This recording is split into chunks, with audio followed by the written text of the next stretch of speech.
À la une de l'actualité sur Boss, les conflits. Une trentaine de corps jonchent sur les sols de Bikoro à l'Équateur à la suite d'une embarcation transportant les passagers et marchandises. Les corps sont menés depuis mercredi soir sur le lieu du drame et les corps repêchés sont exposés au terrain de Bikoro afin de permettre aux familles d'identifier leurs membres. Les évêques de la conférence épiscopale nationale du Congo réagissent aux propos tenus par Jean-Pierre Bemba contre certains membres de son organisation et quelques figures de la scène politique congolaise. Le prélat catholique qualifie cette sortie médiatique d'ineptie et exhorte les fidèles catholiques à prier pour Jean-Pierre Bemba afin que l'esprit de la paix descende sur lui et les détourne de la violence dont il fait la promotion. Tels sont les principaux titres, mesdames et messieurs. Voici votre journal.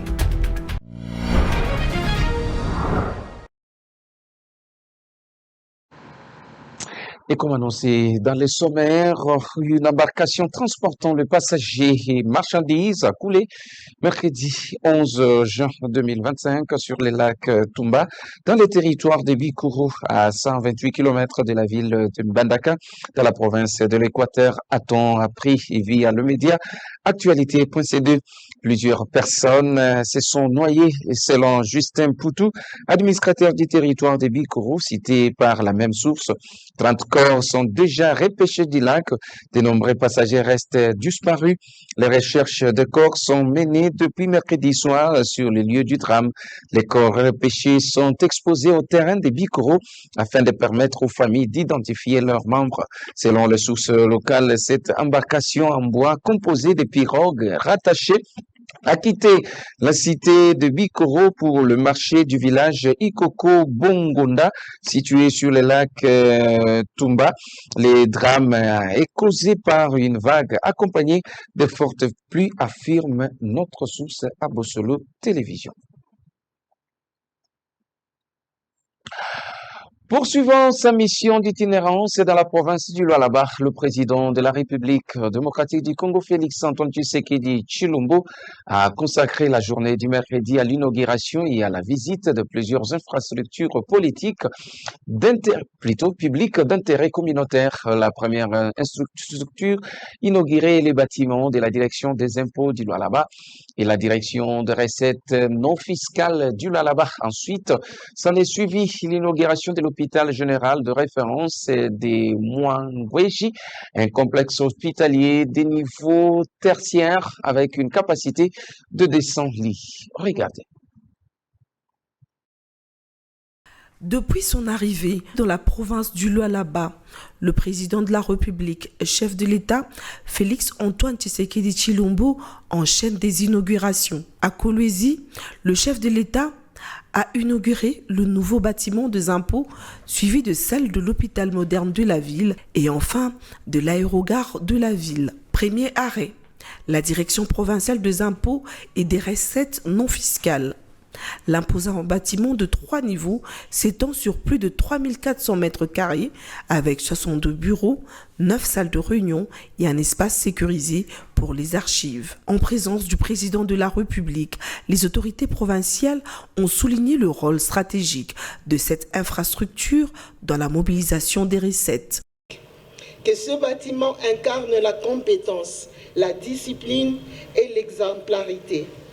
Aux citoyens, j'ai dit tout simplement, rendez à César ce qui est à César.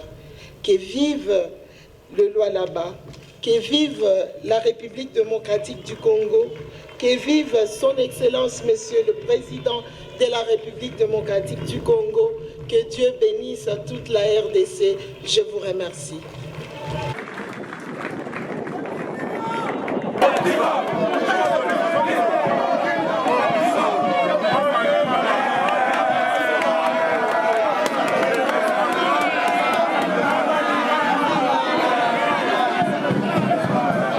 Quelques heures plus tard, c'est un autre joyau qui est dévoilé, la clinique moderne de Kolwezi. Une structure hospitalière ultramoderne érigée sur 3600 mètres carrés, répartie sur 3 niveaux et pouvant accueillir 210 patients. La présence du président Félix Antoine Tshisekedi Tshilombo témoigne de l'importance qu'il accorde à l'accès aux soins de qualité pour tous les Congolais. Lui qui a fait de la santé de ses compatriotes une priorité en posant progressivement les bases de la couverture santé universelle. Avec le soutien direct du président Félix Antoine Tshisekedi, le Lualaba confirme son rôle de locomotive du développement national. Les défis restent immenses, mais une vérité mérite d'être affirmée avec force. Nous ne sommes plus là où nous étions hier. Le système de santé congolais, malgré les vents contraires, se reconstruit. Et il avance plus vite et plus solidement qu'il ne l'a fait depuis plus d'un demi-siècle. Depuis son arrivée lundi, le président Félix Antoine Tshisekedi multiplie des inaugurations et marque de son empreinte une tournée de terrain axée vers l'action et l'impact concret sur la vie des Congolais. Présent à Kolwezi, le chef coutumier de Kimwenza dans la commune de Mongafula, dans la ville-province de Kinshasa, Blanchard Ipipo a salué les ouvrages inaugurés récemment par le chef de l'État, Félix Tshisekedi, notamment la grande salle ayant accueilli la conférence de gouverneurs et le nouvel aérogare. Il a également rendu hommage à la gouverneure Fifi Masuka Saini, dont il a salué les travaux. Ce soutien de l'autorité coutumière vient renforcer ainsi la légitimité des actions gouvernementales dans cette province. Suivez-les dans ces propos recueillis pour vous par la rédaction de Bossolo Télévision. Le chef de l'État, Félix Antoine Tshilombo, tant à déplacer. En tant qu'autorité coutumière, nous sommes appelés à accompagner le président de la République à travers le Congo profond pour s'imprégner de ses grandes réalisations. Notre présence ici dans le Lualaba, précisément dans la ville de Kolwezi, s'inscrit dans le cadre de palper du doigt ce que Félix Tshisekedi a fait comme ouvrage. Le président venait d'inaugurer la gigantesque salle où s'est tenue la conférence des gouverneurs. Et là, c'est l'aérogare. Nous sommes très fiers de ce que la gouverneure Fifi Masuka Saini fait ici dans sa province. Je pense que même la population quinoise est également très fière de la transformation de cette ville minière.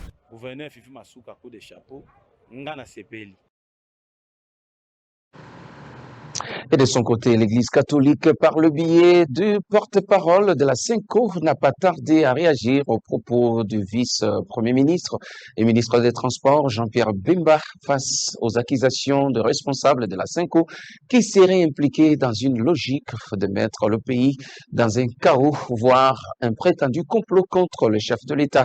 L'Église catholique s'est indignée d'observer les silences coupables de l'État congolais face à ce qu'elle qualifie des inepties de Jean-Pierre Bemba dans un tas comme celui-ci. Reportage. J'accuse M. Hippolyte Kanambe, alias Joseph Kabila, Katumbi Moïse Soriano et certains acteurs dirigeants de la Senko d'être les auteurs d'une tentative de déstabilisation de l'État et également d'atteinte à la sûreté de l'État, en voulant éliminer le chef de l'État. 24 heures après sa sortie médiatique sur les ondes des troupes Congo FM, accusant certaines personnalités dont Joseph Kabila, Moïse Katumbi et certains responsables de la Senko de commanditer l'élimination physique de Félix Tshisekedi, la réaction de la Senko n'a pas tardé. Au travers son porte-parole, M. Donatien Cholet, l'Église catholique qualifie des inepties les propos tenus par Jean-Pierre Bemba qui risquent d'embraser le pays dans cette période. Depuis la période électorale de 2023 jusqu'à ce jour, M. Jean-Pierre Bemba s'est attribué un rôle extrêmement dangereux, celui de proférer avec une légèreté déconcertante des allégations récurrentes, gratuites et infondées contre la Senko. Il multiplie des déclarations qui portent atteinte à la réputation de la Senko et risque de compromettre le climat de confiance nécessaire à la cohésion nationale et au bien vivre ensemble dont le pays a tant besoin. Par ailleurs, L'Église catholique s'indigne de voir l'État congolais passer sous silence les propos de Bemba jugés extrêmement graves avant d'inviter ses fidèles à des prières intenses pour que l'Esprit Saint habite cet homme. Il est étonnant que malgré la gravité des propos tenus par M. Jean-Pierre Bemba, il n'y ait aucune réaction des institutions de la République et de sa hiérarchie. La SENCO exhorte les fidèles catholiques à prier pour les concernés afin que l'esprit de paix descende sur lui et le détourne de la violence dont il fait la promotion. L'Église catholique n'exclut cependant pas l'option de saisir la justice pour réparation du préjudice. Il est à noter qu'en date du 9 juin, alors qu'il était l'invité de Face à Face, un magazine sur Top Congo FM, Jean-Pierre Bemba avait fait plusieurs révélations, dont celle portant un compromis fait contre le président de la République par quelques personnalités. Alors que Martin Fayoulou propose un dialogue national facilité par la SENCO et les CC dans le cadre de son initiative dénommée Camp de la patrie, les accusations de Jean-Pierre Bemba contre l'Église catholique soulèvent encore des interrogations sur la violabilité de la visée des leaders de la plateforme Lamuka et président de l'ECD qui venait de rencontrer Félix Tshisekedi, président de la République pour cette fin. Élément des réponses dans cette réflexion de votre rédaction. J'en appelle à un sursaut d'honneur et de responsabilité. Je veux vous voir, non pas pour une faveur, mais pour une discussion directe, sans faux semblant, sans compromission, mais par patriotisme. La proposition de Martin Fayoulou pour un dialogue national soutenu par la SENCO et l'Église du Christ au Congo SCC visant à apaiser les tensions politiques en RDC. Cependant, les récentes déclarations de Jean-Pierre Bemba, vice-premier ministre et ministre des Transports, accusant la SENCO de conspirer contre le président Tshisekedi ont suscité une vive réaction de l'Église catholique. La SENCO a fermement rejeté ces accusations, les qualifiant de belliqueuses et truffées de contre-vérités et a rappelé son engagement en faveur de la transparence et de la justice sociale. La démarche de Martin Fayoulou d'appeler à un dialogue national facilité par la SENCO et SCC traduit une volonté d'apaisement dans un climat politique marqué par la méfiance et les clivages. Cependant, les accusations de Jean-Pierre Bemba contre la SENCO soulignent un paradoxe. Cela suscite une question de fond. Une médiation peut-elle être efficace si un des camps a délégitime les facilitateurs? Mais si Fayoulou mise sur une médiation religieuse, car l'Église bénéficie encore un certain crédit auprès de la population. Cependant, ces tensions entre un membre influent du gouvernement et la SENCO pourraient compromettre la neutralité perçue de l'Église, essentielle pour faciliter un dialogue inclusif. Pour que le dialogue national souhaité par Fayoulou aboutisse, il est crucial que toutes les parties reconnaissent et respectent le rôle de la SENCO et l'ECC en tant qu'acteurs neutres et constructifs dans le processus de réconciliation nationale. Cette situation relève aussi les limites du jeu démocratique congolais sans confiance dans les institutions étatiques ou les médiateurs civils. Le risque est grand que les tensions s'enracinent avec les conséquences imprévisibles pour la stabilité du pays. En somme, la situation reste tendue et l'avenir du dialogue national en RDC dépendra de la volonté des différentes parties de trouver un terrain d'attente pour résoudre les problèmes auxquels le pays est confronté. Et comme annoncé dans le sommaire, dans nos précédentes éditions même, la ville de Goma est au centre de toutes les tensions. C'est jeudi 12 juin avec l'arrivée de Bintou Keïta, représentante spéciale du secrétaire général des Nations Unies et chef de la MONUSCO en RDC. L'objectif principal de sa visite dans cette partie du pays occupée par les rebelles du M23 serait de rencontrer le représentant du mouvement rebelle AFC-M23 pour discuter des priorités du mandat de la MONUSCO avec un accent particulier sur la protection des civils, une question, une urgence capitale dans une province déchirée par les conflits, rapportent certaines sources sous anonymat. La MONUSCO a, depuis l'annonce de ces déplacements, souligné l'importance de ces dialogues dans la recherche d'une solution durable à l'instabilité qui ronge l'est du pays. Je suis ici pour écouter et exprimer ma solidarité avec la population de Goma et avec le personnel de la MONUSCO, Votre résilience est remarquable, a-t-elle déclaré.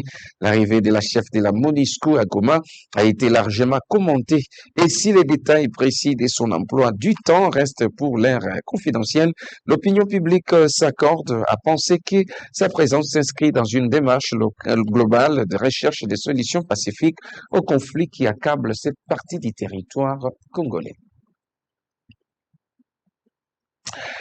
Conquis depuis le 13 juin 2022 à la prise d'assaut des rebelles du mouvement du M23, en mise en déroute en 2012, la cité de Bunagana, située à près de 100 km de la ville de Goma, dans le groupement de Djomba, nous sommes dans le territoire de Uruchuru, totalise 3 ans de séjour sous occupation rebelle.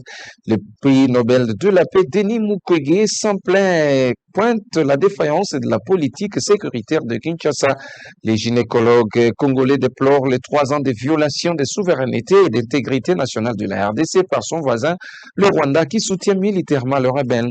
Le médecin pense par ailleurs aux 3 ans de souffrance à laquelle sont confrontés les Congolais nichés dans ces coins du pays imposés par un régime d'exploitation et de prédation à l'origine des graves violations des droits humains et du droit international humanitaire commises en totale impunité. En outre, Denis Mukwege voit dans cette persistance du règne des rebelles du M23 dans la cité de Bunagana et dans les nombreuses localités occupées le manque de volonté politique des autorités de Kinshasa d'organiser une réforme du secteur sécuritaire, d'assainir la fonction publique et d'adopter une stratégie holistique de justice transitionnelle en une grande partie responsable de la dégradation sécuritaire et de son impact désastreux tant sur la situation humanitaire que celle des droits humains. Poursuivant sa mission d'évaluation de la situation sécuritaire dans la partie nord de la province de l'Ituri, le commandant secteur opérationnel est arrivé ce mercredi 11 juin à Aru, chef-lieu du territoire portant le même nom à environ 300 km de Bunia. Mais avant cette étape, il a tenu une causerie morale avec les éléments des FARDC nouvellement déployés à Mahagi. Le général-major Bruno Mandevou les a appelés notamment à la discipline. Reportage avec la presse militaire. Le commandant secteur opérationnel Ituri a tenu une causerie morale à l'intention des éléments de forces armées nouvellement déployés à Mahagi. Cette causerie marque la fin du séjour du travail du commandant secteur opérationnel Ituri dans ces territoires. Le général Bruno Mandevou a ordonné à ses compagnons d'armes d'observer la discipline militaire, le sens élevé du patriotisme et d'éviter toute forme de tracasserie à la population.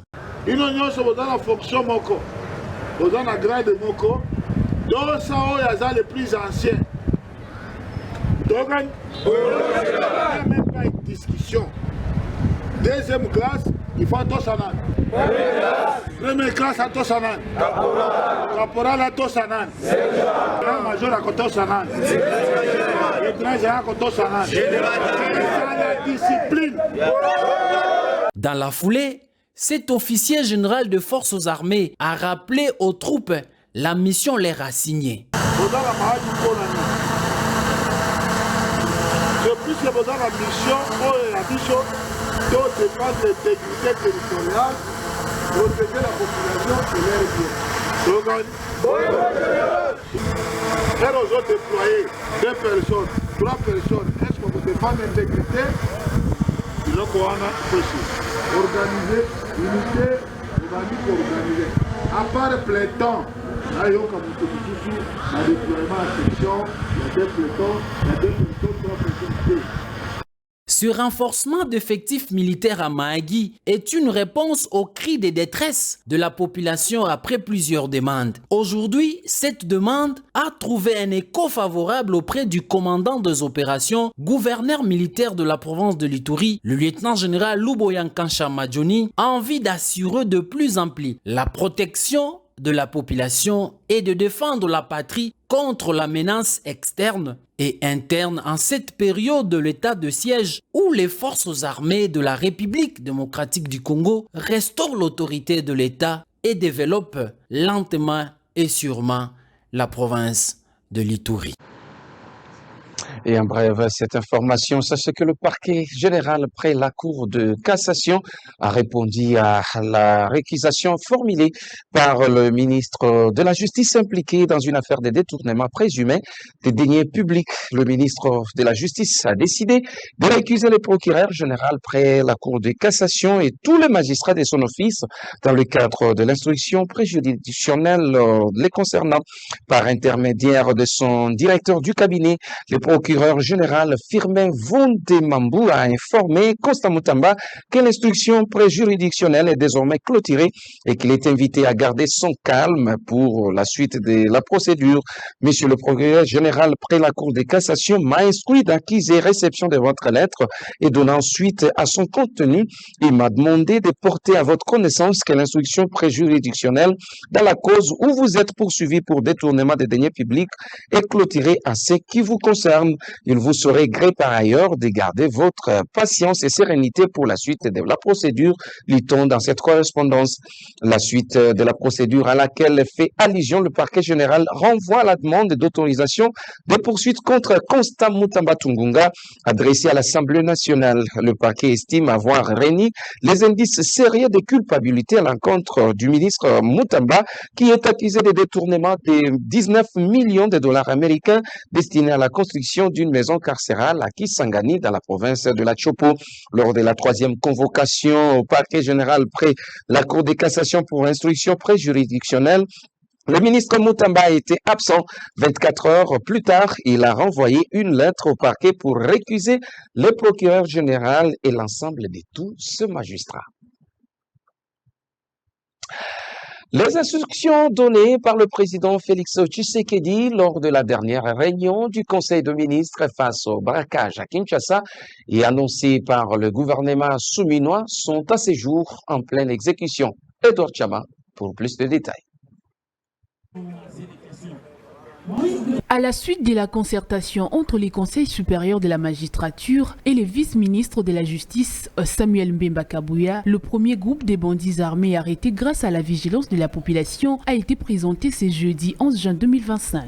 C'est une joie immense pour la population qui remercie le président de la République d'avoir mis les points sur les i afin d'en finir avec ces fléaux, tant dans les pays en général qu'à Kinshasa en particulier.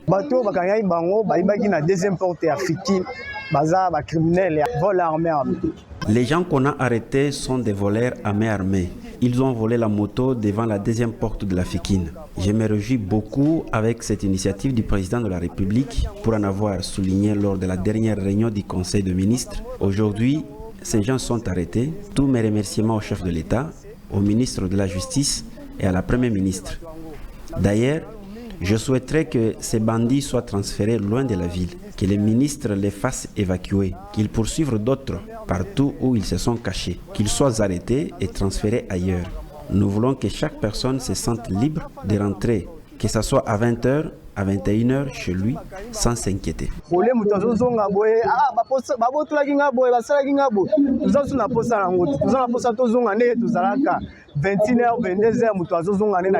Les condamnés seront envoyés dans les prisons éloignées de Kinshasa de ce jeudi. Le gouvernement de la République appelle la population à faire preuve de plus de vigilance car l'opération continue. Il faut le rappeler, la ville de Kinshasa ne deviendra pas une ville de gangs, avait prévenu Samuel Mbemba, tout en demandant à ceux qui s'adonnent à ces actes de grande criminalité d'arrêter immédiatement. À Lubudi, plus connu sous le nom de Bolikango dans la commune de Ngalima, les actes criminels, les cas de viol et la délinquance juvénile se multiplient, plongeant ainsi les habitants dans l'insécurité au quotidien. Face à cette situation alarmante, les voix s'élèvent pour réclamer une intervention urgente et soutenue par les forces de l'ordre afin de restaurer l'autorité de l'État dans ces quartiers de Kinshasa. Bosco Kabamba et Chrétien Gayeme étaient là pour le compte de Bossolo Télévision. Malgré les instructions fermes du président de la République, Félix Tshisekedi, visant à renforcer la sécurité à Kinshasa, la situation demeure préoccupante dans plusieurs quartiers de la commune de Ngaliema, notamment à Lubudi. Des habitants rapportent des incursions nocturnes des criminels, parfois accompagnés d'individus en uniforme, dans leur domicile. Ces actes incluent des cambriolages, des extorsions et dans certains cas des violences sexuelles. Les Kuluna m'ont ravi mon sac et tout, puis ils sont repartis. Nous ne savons pas si la police les traque ou pas. Tous les jours, ils passent leur temps sur l'avenue Selembao. Ils blessent les gens à l'aide des machettes. Ils sont venus ici avec des machettes, ils ont ravi les sacs de ma mère, nos biens, et ils repartent sans s'inquiéter. Ils viennent 2 fois à 22 heures, ils prennent des téléphones. Nous demandons l'installation d'un poste de la police.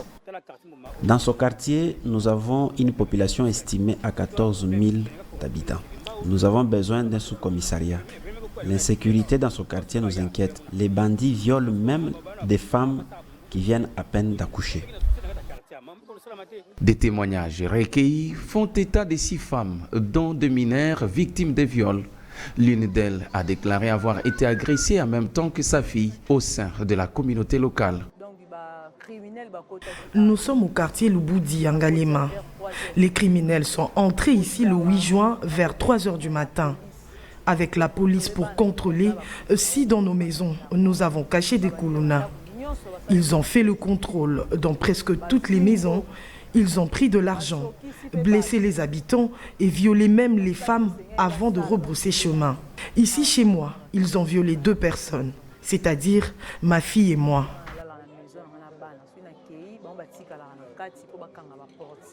Cette situation n'est pas isolée dans le quartier Kanluka, également situé dans la commune de Ngaliema. Les habitants dénoncent une recrudescence de l'insécurité, attribuée en partie à la complicité de certains policiers avec des groupes criminels appelés Kuluna. Des opérations de bouclage ont permis l'arrestation de plus de 100 présumés bandits urbains dans cette zone. Face à cette montée de la criminalité, les résidents de Luboudi appellent les autorités à renforcer leur présence militaire dans leur quartier et à installer des postes de police pour dissuader les délinquants. Ils espèrent que des mesures concrètes seront prises pour restaurer la sécurité et protéger la population vulnérable. Les salons bleus de l'immeuble du gouvernement a servi de cadre pour la formation des 80 agents du ministère de l'économie nationale. Cette formation a porté notamment sur l'identification des acteurs informels, sur l'utilisation de l'application ODK Collect qui servira à la collecte de données pour cette mission. Encore une fois de plus, Bosco Kabamba.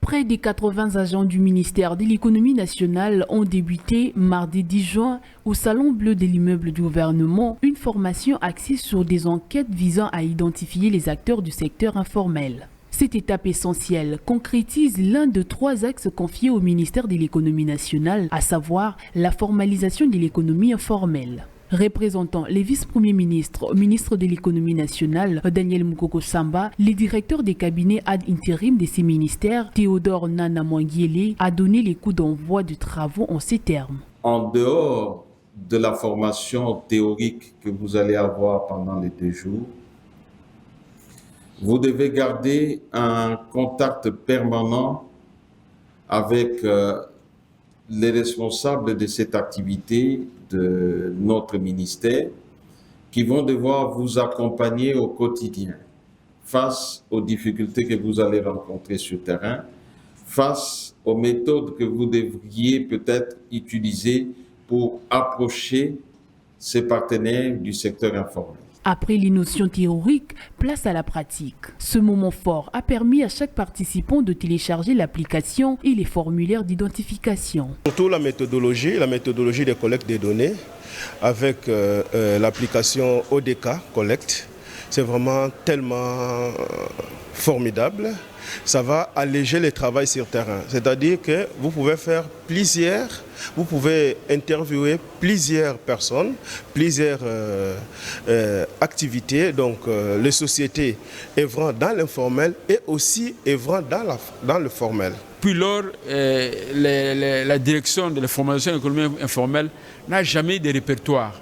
Mais avec ce travail que nous allons descendre sur le terrain, donc nous sommes rassurés que nous aurons des répertoires où quand les partenaires vont nous trouver pour comprendre combien d'acteurs informels vous avez, on aura la facilité de donner les nombres que nous avons recensés et identifiés. J'ai aimé ce que nous avons appris aujourd'hui, surtout l'application là ODK Ça va nous aider vraiment à bien collecter les données. Ça va nous aider à aller vite pour faire ce travail. En tout cas, j'ai aimé. Il convient de noter que la ville de Kinshasa a été choisie comme ville pilote dans le cadre de la mise en pratique de la formalisation de l'économie, une aubaine pour créer des emplois en RDC.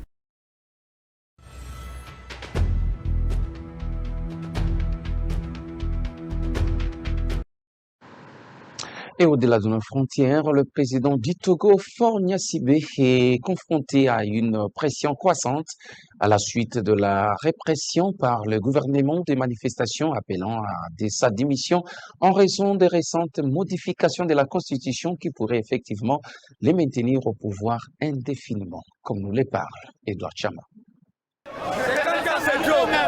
Une vive tension règne au Togo après l'arrestation d'au moins 80 personnes à la suite des manifestations tenues dans la capitale Lomé et sur les réseaux sociaux. Ces actions de protestation visaient la récente réforme constitutionnelle qui consacre Faure Gnassingbé, président du Conseil des ministres, un poste sans limite de mandat. Faure Gnassingbé, au pouvoir depuis 2005, après la mort de son père, a prêté serment à main à cette nouvelle fonction controversée. Pour les partis d'opposition, il s'agit d'un coup d'État constitutionnel destiné à les pérenniser au pouvoir. Le poste élu par le Parlement concentre désormais l'essentiel du pouvoir exécutif. Deux groupes de défense des droits humains ont dénoncé les conditions de détention des manifestants. Environ la moitié des personnes interpellées ont été relâchées lundi soir, mais au moins 25 restent incarcérés. La coalition Touche pas à ma constitution, à l'origine des appels à manifester, exige leur libération et réclame la fin d'un régime oppressif.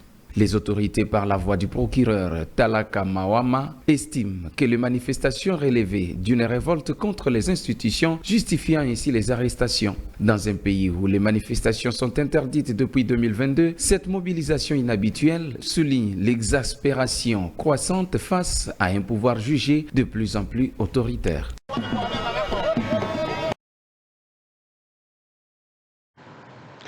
Voilà qui met fin complètement à cette session de formation sur Boussolo Télévision. Merci de nous avoir suivis. Et très bonne suite des programmes sur la première chaîne au cœur d'investigation en République démocratique du Congo. Au revoir.